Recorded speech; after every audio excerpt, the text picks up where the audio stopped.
নমস্কার জয় জগন্নাথ শুভ সকাল আজ হচ্ছে জানুয়ারি 31 তারিখ শনিবার আজ দিনের অনেক গুরুত্বপূর্ণ খবর আসিছি তেণু ভিডিওকে শেষ পর্যন্ত দেখা মোর আপনার অনুরোধ তেবে আসন্তু আজ দিনের 20টি বড় খবর উপরে নজর পকাইবা ভিডিও ভাল লাগিলে আপনার ভাল পাইবা স্বরূপ গোটে গোটে লাইক নিশ্চিত করিদেবে এসহ আপনার কেউ জেলার এই খবর দেখুছেন কমেন্ট করে জনাইদেবে আজির প্রথম খবর রাজ্যের ব্যান হেবনি পান মশলা রাজ্যের ব্যান হেবনি পান মশলা সিটি এন্ড জিএসটি অর্থ বিভাগ স্বাস্থ্য সচিব চিঠি লিখিଛନ୍ତି পান মশলাରେ ଟବାକୋ ଓ ଟିକୋଟିନ୍ ନଥିବା ଚିଠିରେ ଉଲ୍ଲେଖ କରାଯାଇଛି ଚିଠି ଲେଖି ସ୍ୱାସ୍ଥ୍ୟ ଓ ପରିବାର କଲ୍ୟାଣ ବିଭାଗ ପକ୍ଷରୁ ସ୍ପଷ୍ଟୀକରଣ କରାଯାଇଛି ସୂଚନା ଥାଉ କି ଜନସ୍ୱାସ୍ଥ୍ୟ ସୁରକ୍ଷା ପାଇଁ ରାଜ୍ୟ ସରକାର ଗୁଟକା ଏବଂ ଅନ୍ୟାନ୍ୟ ତମାଖୁ ସମ୍ବନ୍ଧୀୟ ଦ୍ରବ୍ୟରେ ଟିକୋଟିନ୍ ଥିବାରୁ କ୍ରୟ ଓ ବିକ୍ରୟ ନିଷେଧ କରିଥିଲେ ଏନେଇ ଓଡ଼ିଶା ସରକାରଙ୍କ ସ୍ୱାସ୍ଥ୍ୟ ବିଭାଗ ଦ୍ୱାରା ଏକ ବିଜ୍ଞପ୍ତି ଜାରି କରି ନିଷେଧ ଘୋଷଣା କରାଯାଇଥିଲା ହେଲେ ଚିଠିରେ କୁହାଯାଇଛି ଟିକୋଟିନ୍ ନଥିବା ହେତୁ ରାଜ୍ୟରେ ଆଉ ବ୍ୟାନ୍ ହେବ ନାହିଁ ପାନ ମସଲା ପରବର୍ତ୍ତୀ ଖବର ଜାତିର ପିତାଙ୍କୁ ଶ୍ରଦ୍ଧାଞ୍ଜଳି ଜଣାଇଲେ ରାଷ୍ଟ୍ରପତି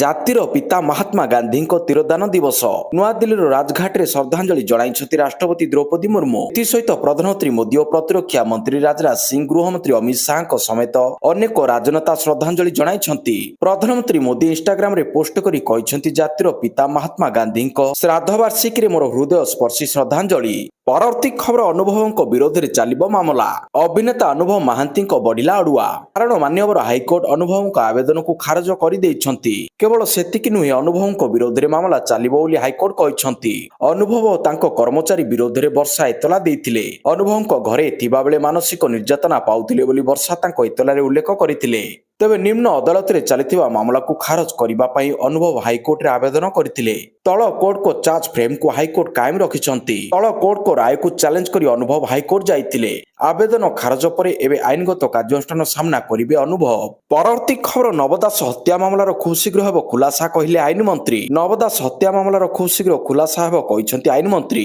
ଦୀପାଳି ଦାସଙ୍କ ବୟାନ ଉପରେ ଆଇନ ମନ୍ତ୍ରୀଙ୍କ ପ୍ରତିକ୍ରିୟା ଦୀପାଳିଙ୍କ ମନ୍ତବ୍ୟ ଗଣମାଧ୍ୟମରେ ଦେଖିଲି କହିଲେ ଆଇନ ମନ୍ତ୍ରୀ ପରିବାର ଲୋକଙ୍କ ସନ୍ଦେହକୁ ନେଇ କ୍ରାଇମବ୍ରାଞ୍ଚ ତଦନ୍ତ ଆରମ୍ଭ ହୋଇଛି ମାମଲାର ସତ୍ୟତା ଷଡ଼ଯନ୍ତ୍ର ସମ୍ପୃକ୍ତି ନେଇ ଆମୂଳଚୂଳ ତଦନ୍ତ ହେବ ତଦନ୍ତକୁ ବନ୍ଦ କରିବାକୁ ଗତ ସରକାର ଚେଷ୍ଟା କରିଥିଲେ ତାଙ୍କ ପରିବାରକୁ ମୁଖ୍ୟମନ୍ତ୍ରୀ ଭେଟିବା ସହ ପୁନଃ ତଦନ୍ତ ଆରମ୍ଭ ହୋଇଛି ପରବର୍ତ୍ତୀ ଖବର ବିହାର ସରକାରଙ୍କ ବଡ଼ ପଦକ୍ଷେପ ସରକାରୀ କର୍ମଚାରୀଙ୍କ ପାଇଁ ସୋସିଆଲ ମିଡିଆ ବ୍ୟବହାର ଉପରେ କଟକଣା ସୋସିଆଲ ମିଡିଆର ଅପବ୍ୟବହାର ରୋକିବାକୁ ବିହାର ସରକାର ଏକ ବଡ଼ ପଦକ୍ଷେପ ନେଇଛନ୍ତି ରାଜ୍ୟ କ୍ୟାବିନେଟ୍ ନିଷ୍ପତ୍ତି ନେଇଛି ଯେ ଫେସବୁକ୍ ଟ୍ୱିଟର ଟେଲିଗ୍ରାମ ଏବଂ ଅନ୍ୟାନ୍ୟ ଡିଜିଟାଲ ପ୍ଲାଟଫର୍ମରେ ଅନୁପଯୁକ୍ତ ମନ୍ତବ୍ୟ କିମ୍ବା ଖରାପ ବ୍ୟବହାର କରୁଥିବା ସରକାରୀ କର୍ମଚାରୀଙ୍କ ବିରୋଧରେ ଏବେ କଠୋର ଶୃଙ୍ଖଳାଗତ କାର୍ଯ୍ୟାନୁଷ୍ଠାନ ଗ୍ରହଣ କରାଯିବ ସରକାର କହିଛନ୍ତି ପ୍ରଶାସନିକ ଶୃଙ୍ଖଳା ବଜାୟ ରଖିବା ଏବଂ ସରକାରଙ୍କ ଭାବମୂର୍ତ୍ତିକୁ ସୁରକ୍ଷା ଦେବା ପାଇଁ ଏହି ନିୟମ ଆବଶ୍ୟକ ହେବ କ୍ୟାବିନେଟ୍ ଦ୍ୱାରା ଅନୁମୋଦିତ ମାର୍ଗଦର୍ଶିକା ଅନୁସାରେ ବିହାରର ଯେକୌଣସି ସରକାରୀ କର୍ମଚାରୀଙ୍କୁ ଏବେ ସୋସିଆଲ ମିଡିଆ ଆକାଉଣ୍ଟ ତିଆରି କରିବା ପୂର୍ବରୁ ସେମାନଙ୍କୁ ଉଚ୍ଚ ପଦସ୍ଥ ଅଧିକାରୀଙ୍କ ଠାରୁ ଅନୁମତି ନେବାକୁ ପଡ଼ିବ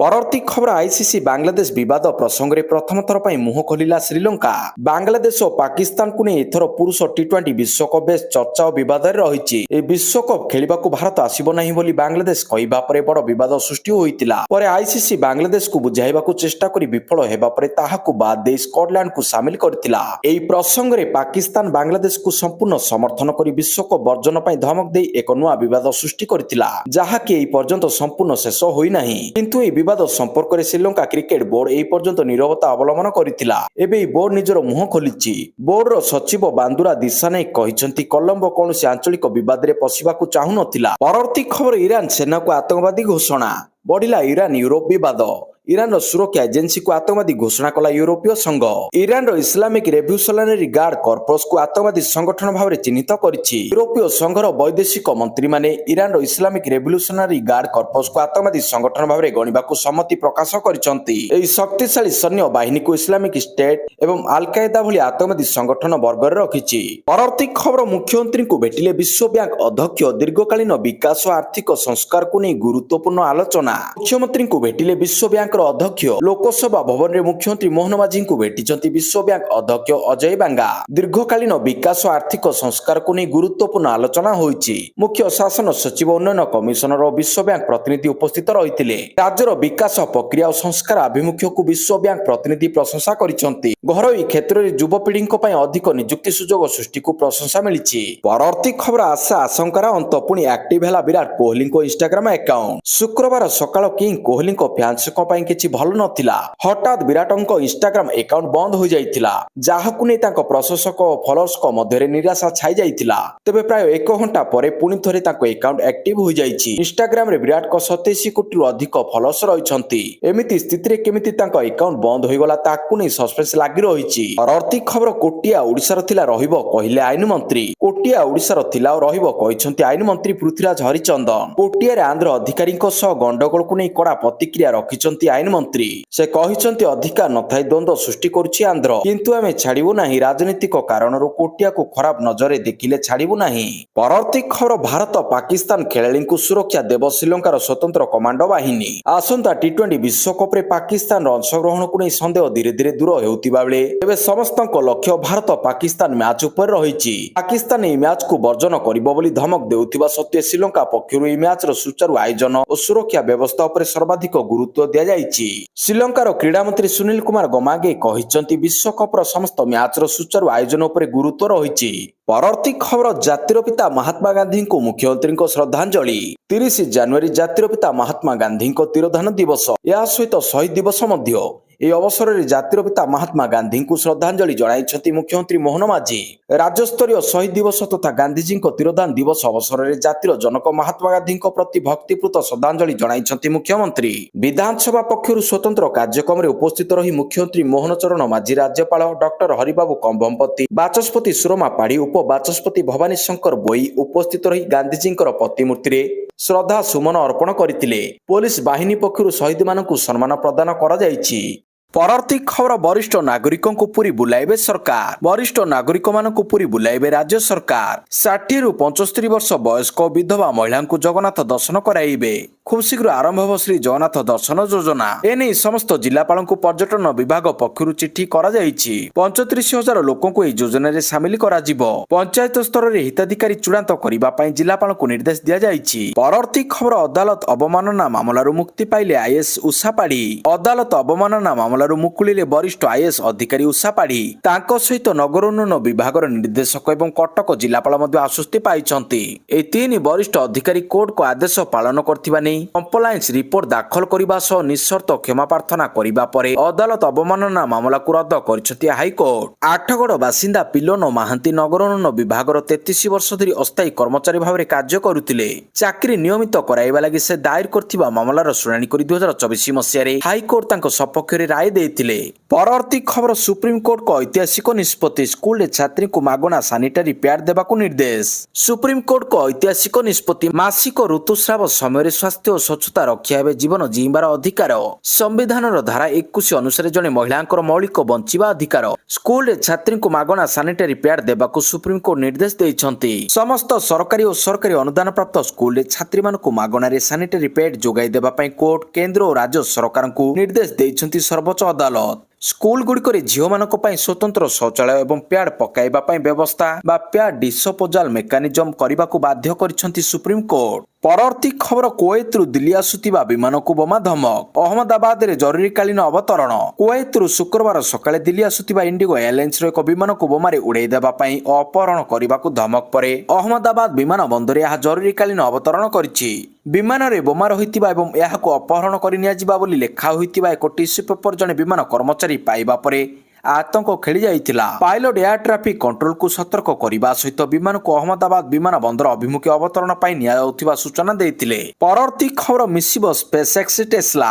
ବିଶ୍ୱର 1 ନମ୍ବର ଧନୀ ଏଲନ ମସ୍କ ନିଜ କମ୍ପାନୀ ଭିତରେ ମିଶ୍ରଣ କରିବାକୁ ଯୋଜନା କରୁଛନ୍ତି। ତାଙ୍କ ଇଲେକ୍ଟ୍ରିକ ଯାନ କମ୍ପାନୀ ଟେସ୍ଲାକୁ ମହାକାଶ ଅନୁସନ୍ଧାନ କମ୍ପାନୀ ସ୍ପେସ୍ଏକ୍ସ ସହିତ ମିଶାଇବାକୁ ଚାହୁଁଛନ୍ତି। ତାଙ୍କ ବୃହତ ବ୍ୟବସାୟ ସାମ୍ରାଜ୍ୟକୁ ଏକତ୍ରିତ କରିବା ଯୋଜନାର ତାହା ଏକ ଅଂଶ ହେବ। ସେ ନିଜର ଆର୍ଟିଫିସିଆଲ ଇଣ୍ଟେଲିଜେନ୍ସ କମ୍ପାନୀ XAI ର ମଧ୍ୟ ମିଶ୍ରଣ କରାଇବାକୁ ଚାହୁଁଛନ୍ତି। ପରବର୍ତ୍ତୀ ଖବର, ରାଜ୍ୟର ସହରାଞ୍ଚଳରେ ପାର୍କର ବଦଳିବ ରୂପରେଖ। ପାର୍କରେ ସ୍ଥାପିତ କୌଣସି ପ୍ରତିମୂର୍ତ୍ତିର ଅସମ୍ମାନ ସହିବେନି ସରକାର କହିଲେ ମନ୍ତ୍ରୀ।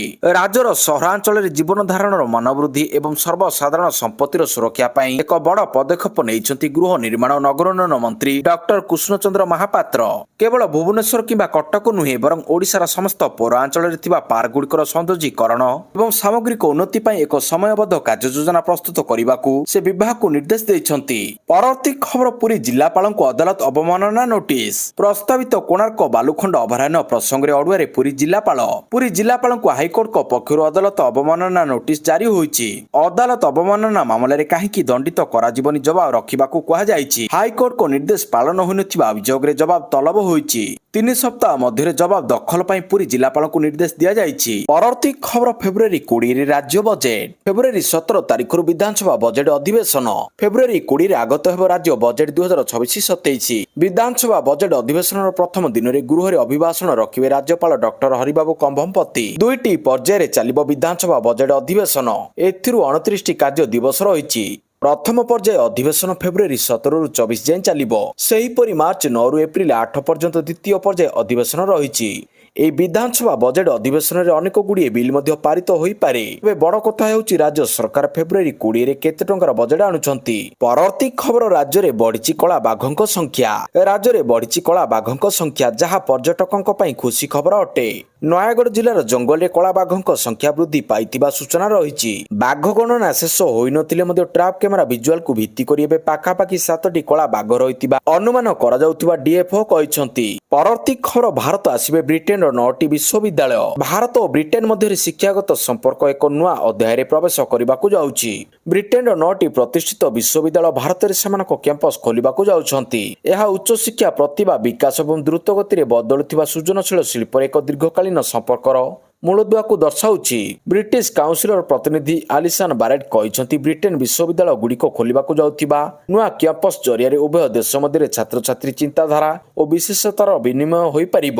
ପରବର୍ତ୍ତୀ ଖବର କମିବ ବିଧାୟକଙ୍କ ଦରମା। ବଜେଟ୍ ଅଧିବେଶନରେ ଆସିବ ସଂଶୋଧିତ ବିଲ୍। କମିବ ବିଧାୟକଙ୍କ ଦରମା। ଏନେଇ ବିଧାୟକ ଦରମା କମିଟି ଅଧ୍ୟକ୍ଷ ଭାସ୍କର ମଢେଇ ଦେଇଛନ୍ତି ସୂଚନା। ଆସନ୍ତା ବଜେଟ୍ ଅଧିବେଶନରେ ଏନେଇ ଏକ ସଂଶୋଧନ ବିଲ୍ ଆସିବ। ଦରମା କମିବା ନେଇ ମୁଖ୍ୟମନ୍ତ୍ରୀଙ୍କୁ ପ୍ରସ୍ତାବ ଦିଆଯାଇଛି ବୋଲି ସେ କହିଛନ୍ତି। ଗତ ବର୍ଷ ଡିସେମ୍ବର 9 ତାରିଖରେ ଦରମା ବୃଦ୍ଧି ବିଲ୍ ବିଧାନସଭାରେ ପାସ୍ ହୋଇଥିଲା। ବିଧାୟକଙ୍କ ସର୍ବନିମ୍ନ ଦରମା 3,45,000 ହେବାର ଥିଲା। ଏକାଥରକେ 3 ଗୁଣା ଦରମା ବଢିଥିଲା, ଯାହାକୁ ନେଇ ସାରା ରାଜ୍ୟରେ କ୍ଷୋଭ ପ୍ରକାଶ ପାଇଥିଲା। ତେଣୁ ଏହାର ପୁନର୍ବିଚାର ପାଇଁ ସରକାରଙ୍କୁ ନିବେଦନ କରିଥିଲେ ବିଧାୟକ। ପରବର୍ତ୍ତୀ ଖବର ଅଜିତ ପାୱାରଙ୍କ ମୃତ୍ୟୁ, ସିଆଇଡି ତଦନ୍ତ ଆରମ୍ଭ। ମହାରାଷ୍ଟ୍ର ଉପମୁଖ୍ୟମନ୍ତ୍ରୀ ଅଜିତ ପାୱାରଙ୍କ ମୃତ୍ୟୁ ଘଟଣାରେ ଅପରାଧ ତଦନ୍ତ ବିଭାଗ ସିଆଇଡି ତଦନ୍ତ ଆରମ୍ଭ କରିଛି। ବାରାମତୀରେ ବିମାନ ଦୁର୍ଘଟଣାରେ ପାୱାର ଏବଂ ଅନ୍ୟ 5 ଜଣଙ୍କ ମୃତ୍ୟୁ ହୋଇଥିଲା। ଗତ 28 ତାରିଖରେ ପୁନେ ଜିଲ୍ଲାର ବାରାମତୀ ବିମାନ ଦୁର୍ଘଟଣା ଜନିତ ମୃତ୍ୟୁ ମାମଲାର ସିଆଇଡି ତଦନ୍ତ ପାଇଁ ମହାରାଷ୍ଟ୍ର ପୋଲିସ ନିର୍ଦ୍ଦେଶ ଜାରି କରିଛି। ସ୍ଥାନୀୟ ପୋଲିସ ଭାରତୀୟ ନାଗରିକ ସୁରକ୍ଷା ସଂହିତା BNSS ର ଧାରା 194 ଅନୁସାରେ ଦୁର୍ଘଟଣା ଜନିତ ମୃତ୍ୟୁ ମାମଲା ପଞ୍ଜୀକୃତ କରି ଏହାକୁ ସିଆଇଡିକୁ ହସ୍ତାନ୍ତର କରିଛି। ପରବର୍ତ୍ତୀ ଖବର ଉପମୁଖ୍ୟମନ୍ତ୍ରୀ ହେବେ ସୁନେତ୍ରା ପାୱାର। ଆଜି ନେବେ ଶପଥ। ଅଜିତ ପାୱାରଙ୍କ ମୃତ୍ୟୁ ପରେ ମହାରାଷ୍ଟ୍ର ରାଜନୀତିରେ ହଲଚଲ ଦେଖିବାକୁ ମିଳିଛି। କିଏ ହେବେ ଉପମୁଖ୍ୟମନ୍ତ୍ରୀ ସେ ନେଇ ମଧ୍ୟ ଚର୍ଚ୍ଚା ଚାଲିଥିବା ବେଳେ ଏବେ ଏହା ସ୍ପଷ୍ଟ ହୋଇଛି। ସୁନେତ୍ରା ପାୱାର ଫଡନବିସ ସରକାରରେ ଉପମୁଖ୍ୟମନ୍ତ୍ରୀ ହେବା ସହ ଆଜି ସେ ପଦ ଓ ଗୋପନୀୟତାର ଶପଥ ପାଠ ନେବେ ବୋଲି ସ୍ପଷ୍ଟ ହୋଇଛି। ସେପଟେ 2 ଏନସିପି ଗୋଷ୍ଠୀ ଏକାଠି ହେବା ନେଇ ଯେଉଁ ଚର୍ଚ୍ଚା ହେଉଥିଲା ସେଥିରେ ପୂର୍ଣ୍ଣଚ୍ଛେଦ ପଡ଼ିଛି। ପରବର୍ତ୍ତୀ ଖବର ବିଜେପିର ବଙ୍ଗ ଦଖଲ ମିଶନ। ଓଡ଼ିଆ ଭୋଟରଙ୍କୁ ମନାଇବାକୁ ଓଡ଼ିଶା ନେତାଙ୍କୁ ଦାୟିତ୍ୱ ଦେଇଛି ଦଳ। ବିଜେପିର ବଙ୍ଗ ଦଖଲ ମିଶନ। ବିଜେପିର ବଙ୍ଗ ଦଖଲ ମିଶନ ପଶ୍ଚିମବଙ୍ଗ ଜଗିବେ ଓଡ଼ିଶା ନେତା। ଆସନ୍ତା ମାର୍ଚ୍ଚ ଏପ୍ରିଲରେ ପଶ୍ଚିମବଙ୍ଗର ବିଧାନସଭା ନିର୍ବାଚନ ହେବାକୁ ଥିବା ବେଳେ ଏବେଠାରୁ ସେଠାରେ ଡେରା ପକାଇଲେଣି ଓଡ଼ିଶା ବିଜେପିର 10 ବିଧାୟକ। ପରବର୍ତ୍ତୀ ଖବର ଗଜନି ଥିଲେ ଭାରତୀୟ ଲୁଟେରା। ହମିଦ ଅନସାରୀଙ୍କ ବୟାନକୁ ନେଇ ଝଡ଼। ପୂର୍ବତନ ଉପରାଷ୍ଟ୍ରପତି ହମିଦ ଅନସାରୀଙ୍କ ମହମ୍ମଦ ଗଜନି ଏବଂ ଲୋଧି ରାଜବଂଶ ସମ୍ପର୍କରେ ଦେଇଥିବା ବୟାନ ଭାରତୀୟ ରାଜନୀତିରେ ହର୍ଚମଟ ସୃଷ୍ଟି କରିଛି। ଏକ ସାକ୍ଷାତକାରରେ ପୂର୍ବତନ ଉପରାଷ୍ଟ୍ରପତି କହିଛନ୍ତି, ଲୋଧି ଓ ଗଜନି ଭାରତୀୟ ଲୁଟେରା ଥିଲେ ଏବଂ ବାହାରୁ ଆସିନଥିଲେ। ସେମାନେ ବିଦେଶୀ ନଥିଲେ। ସେମାନଙ୍କୁ ବିଦେଶୀ କହିବା ରାଜନୈତିକ ଦୃଷ୍ଟିରୁ ସୁବିଧାଜନକ ହୋଇପାରେ, କିନ୍ତୁ ସେମାନେ ବିଦେଶୀ ନଥିଲେ, ଯାହାକୁ ନେଇ ପ୍ରତିକ୍ରିୟାଶୀଳ ହୋଇଉଠିଛି ବିଜେପି। ବିଜେପି କଂଗ୍ରେସ ଦଳକୁ ଟାର୍ଗେଟ କରି କହିଛି, କଂଗ୍ରେସର ଇକୋସିଷ୍ଟମ ହିନ୍ଦୁମାନଙ୍କ ଉପରେ ଅତ୍ୟାଚାର କରୁଥିବା ଲୋକଙ୍କ ମହିମା ମଣ୍ଡନ କରିଥାଏ। ପରବର୍ତ୍ତୀ ଖବର ଆଘାତ 2 ସେଟ୍ ପରାଜୟ। ସେମିରେ ଐତିହାସିକ ବିଜୟ ସହ ପ୍ରଥମ ଥର ଅଷ୍ଟ୍ରେଲିଆନ ଓପେନ ଫାଇନାଲରେ ପହଞ୍ଚିଲେ ଅଲକାରାଜ। ବିଶ୍ୱର 1 ନମ୍ବର ଟେନିସ୍ ଖେଳାଳି କାର୍ଲୋସ ଅଲକାରାଜ ଅଷ୍ଟ୍ରେଲିଆନ ଓପନ 2026ର ସେମିଫାଇନାଲରେ ଆଲେକ୍ଜାଣ୍ଡର ଜେଭ୍ରେଭଙ୍କୁ ପରାସ୍ତ କରି ଫାଇନାଲରେ ପହଞ୍ଚିଛନ୍ତି। ମ୍ୟାଚଟି ଏକ ରୋମାଞ୍ଚକର ଏବଂ ଲମ୍ବା ଥିଲା।